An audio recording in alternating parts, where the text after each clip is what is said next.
আম্মা, আমি অনেক ভালো আছি আলহামদুলিল্লাহ। তোমরা কেমন আছো? আচ্ছা আচ্ছা, আমি পরে কল দিতেছি, এখন রাখি। কি ব্যাপার মানহা, তুমি কার সাথে কথা বলতেছো?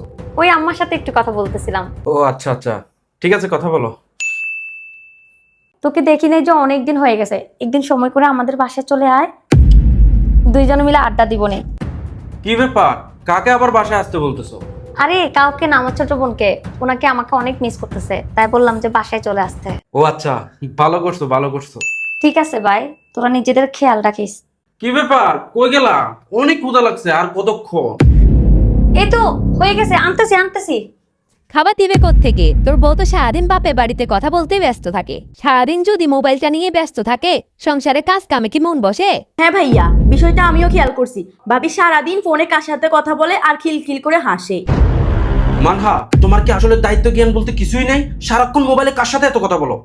ওই আমি তো থামো, আমাকে আর বোঝাতে হবে না। দেখি তোমার মোবাইলটা দাও তো। আজকে থেকে এই মোবাইল আমার হাতে থাকবে। আজকে থেকে তুমি এই ফোন কখনো ধরবা না। সারাক্ষণ মোবাইল মোবাইল মোবাইল। বাবা দেখ, তোর বউ সারাদিন মুখ বাঁকা করে বসে থাকে, কারোর সাথে কথা বলে না, মুখের ভিতরে একটু হাসিও নাই, মনে হচ্ছে সারাদিন আমরা ওকে অত্যাচার করি। মা, তোমরা আসলে চাওটা কি বলো তো? ও হাসলো ও দোষ, না হাসলো ও দোষ। আমার কি মনে হচ্ছে জানো, আমি তোমাদের কথা শুনে ওর মুখের হাসিটা কেড়ে নিছি। কাজের ফাঁকে ফাঁকে না হয় পরিবারের সাথে একটু কথাই বলতো, সেটাও তোমাদের সহ্য হয়নি। তোমরা নিজেরাই ওরে চুপ করে দিছো, আর এখন ও চুপ হয়ে আছে। তোমাদের কথা শুনে আমি ওর মুখের হাসিটা কেড়ে নিছি। জানি না এর জন্য আল্লাহ আমাকে ক্ষমা করে কিনা।